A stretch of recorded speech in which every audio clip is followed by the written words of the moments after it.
All right, ladies and gentlemen, welcome to the XFL's regular season wrap-up.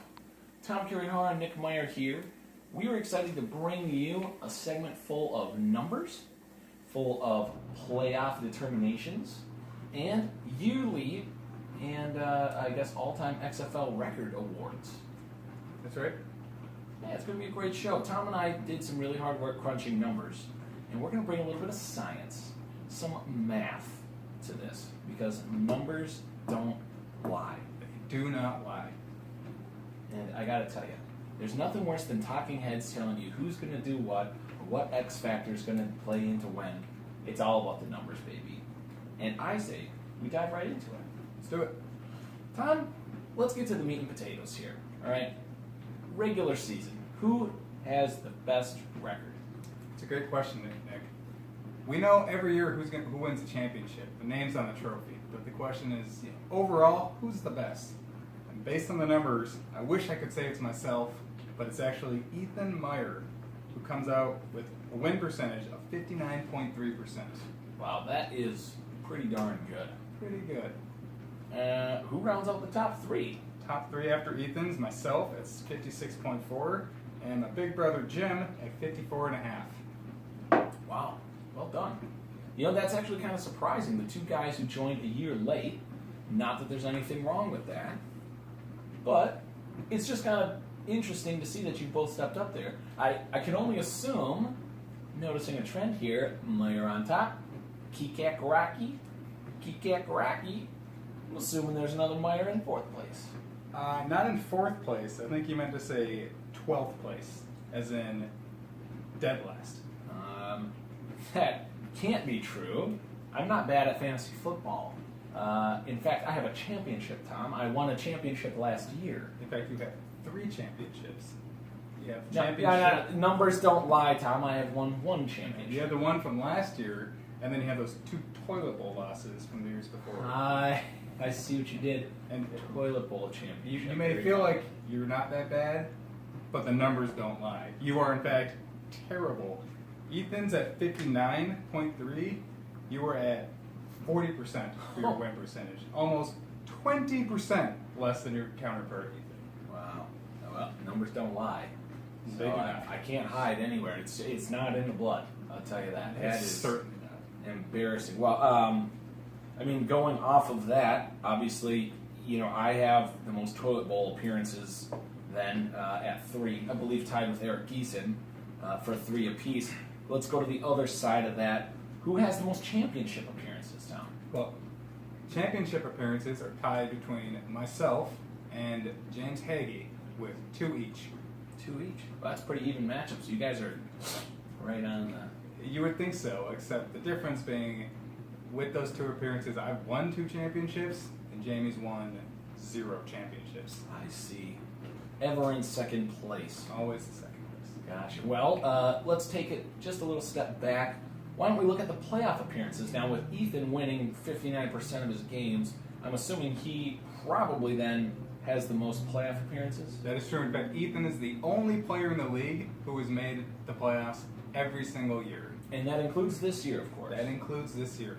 All right. Yeah, all of our numbers are inclusive of this season. Tom, do you have any other numbers around the playoff appearances you want to run through? Well, unfortunately for Ethan, of his 6 playoff appearances, now 7, but outside of the first year, he's lost in the first round every single time. Wow. Maybe this will be his year. I don't know. It seems like it's just habitual disappointment, though. It sure is. Speaking of disappointment, Ethan's the number 1 for that win percentage. Jim's number 3. Between Jim and Adam, who's tied for 5th, they have a combined 7 playoff appearances. With those 7 combined playoff appearances, they have a combined 0 wins. Ouch. That's heartbreaking. Yeah. So, that's telling. They're in the upper half of the league, and they just don't get it done past the first round. They're regular season guys, and when it comes to the playoffs, the bright lights are shining and they shrivel up. Yikes. Well, the numbers don't lie. A very telling tale of some hard-hitting regular season winners. Well, I do have to take a step back again. I don't want to get ahead of ourselves. It sounds like we're almost dissecting the playoff bracket here. Why don't we just launch into that? Good point. Now, spoiler alert, numbers don't lie. So if you don't want to know who's going to win it all, I suggest you just turn off the video right now. Yeah, maybe skip to the last 30 seconds, jump by 5 seconds at a time, see if you can catch some of the awards. But numbers don't lie, Tom. We've gotten this down to a science, and we're going to show you what's what. First matchup, top bracket. We've got Jamie Hagee versus Sean Kaser. This is a rematch, actually, of their previous game. Tom, who do we have coming out on top? Well, should be a good matchup, but the numbers clearly show Jamie Hagee. He lost last week, as he said to Sean. It took Jeremy Langford's 3 touchdowns to make that happen. But overall, Jamie just has the better team. He's going to walk away with the win. I'm sorry. It has been determined when it comes to the winner. Sean, you are not the winner. Difficult news today. Difficult, but again, the numbers don't lie. They really don't. Let's move on to the second matchup that actually features yourself and Mr. Pat Kirby. Who do we have winning this one? Between the two of us, it would be me coming out on top based on the numbers. In the last 5 years, outside of my first year, I made the playoffs every time. Those 4 consecutive playoff appearances, I have 4 consecutive first round wins. I'm like the anti-Jim, the anti-Adam. Guys who can't win in the first round, I always win in the first round. So, based on the numbers, I am going to be proceeding into next week with the reason to play. I'm sorry, Pat. The price is wrong, bitch. That brings us to our third matchup. This is David versus Geeson. Now, this, ironically, is also a rematch from recent weeks. That rematch featured Geeson on top. Tom, what do the numbers tell us about this one? Don't know how that happened to David last week. I mean, we've got a former champion versus, as you mentioned, a 3-time toilet bowl appearance. David's going to win this one. Geeson's going home. Tough to hear, but you are the weakest link.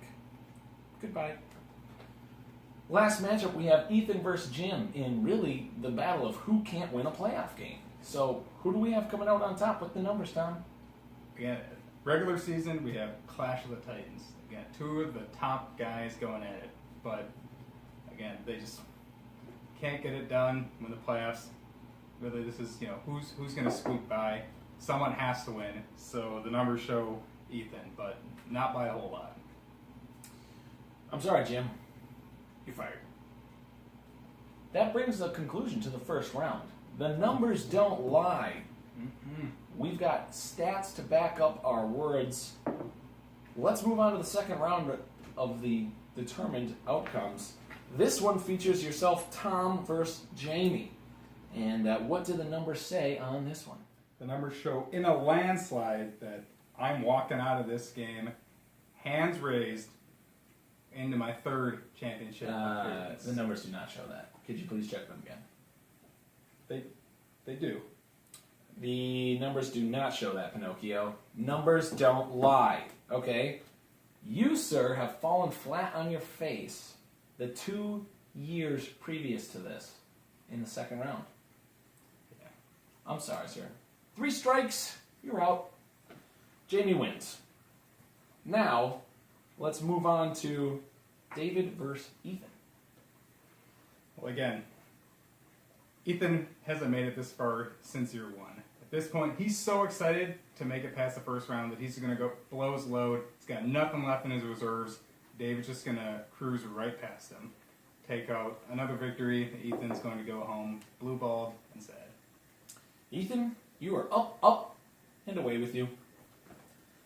That brings us to our championship match. That is David versus Jamie.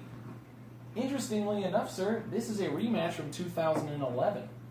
What do the numbers have to say about this? Well, again, we've got best record, most points, rematch here, but overall, teams are a little different year. The results are going to be the same. Jamie constantly loses. Again, 2 championship appearances, 0 wins. This isn't going to be easier to break the streak. Jamie's going to go 0-3 in playoff championship appearances. David's going to join me as a 2-time champion. Wow. The numbers don't lie. You've seen it here. David wins. I mean, it might take a little bit of the wind and excitement out of the sails, but people are going to get their Sundays back. I mean, rest easy knowing we've got a new champion. Congratulations to David Long. You're welcome. Well, you know, this is actually a pretty decent segue into the season and XFL records segment for the awards. Jamie Hagee could not get it done in the championship game, and he finished with a record of 10-3. That might be good enough for this year's lead record. However, he had 2 opportunities in the last 2 weeks to set a new XFL record for most wins in a season, and he could not get it done. Couldn't done. Just story as old as time for James Hagee. Said he's going to join Eric Johnson and Jim tied 10-3 for the best record all time. Wow. And you know what they say. If it's a 3-way, it ain't gay. So you gotta live with yourself on that. Moving right along, though, the man who just stomped Jamie in 3 weeks' time, David Long. This year, everything's turning up David. He's going to win another championship. He got his very first points title, and he's going to break Eric Johnson's point record. Eric used to have it at 14:06. This year, David outscored him with 14:29. So again, that's the all-time best season that any of us have ever had. Wow. David Long, congratulations again. Heck of a year. Now let's flip the coin, pardon the pun on Eric Johnson's name, but what about the worst record this year? That would be Adam coming up 3-10, reverse of his brother, 10-3.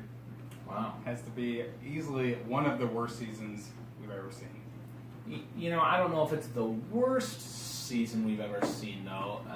I seem to remember there being some other 3-10 finishers. And numbers don't lie, sir. It says right here, you were 2-11. That's right. That is the XFL record for the worst record. In fact, sir, trying to shirk the numbers on this one, you also set the record for lowest points for in a season at 970. And, sir, just in case you wanted more numbers, that's not even 75 points a week. I was new. Philip Rivers. Yeah. Philip Rivers, first round. I won a championship. Yes, you did. Vincent Jackson. Vincent Jackson. At any rate, let's get back to this. Adam, who did have that 3-10 not worst record of all time, really couldn't catch a break this year. He was the leader in points against. That's right. 1,358, according to the numbers. And that's rough, but still not worst all time. That record still belongs to none other than David Long. Had 1,400 points against. Wow. You know, it's almost like David Long's worst week was playing David Long's best week every single week this year, and he still came out on top. Guy's name's all over the league this year. Seriously. Champion of adversity. The numbers don't lie. Do not lie. That about wraps it up for us on the wrap-up. We're going to be posting full numbers. We've got weekly highs. We've got more season stats, career stats for everybody in the league, things like that. We'll post those separately. So if you want to break it down by each person, you can get your career stats, if you will, for anything we didn't mention already, in case you're interested. Perfect. Well, we appreciate you tuning in, and this has been a regular season wrap-up. Correct. Wrapped up.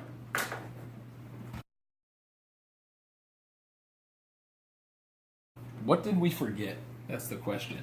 I don't think anything. I mean, there were a few. There was like a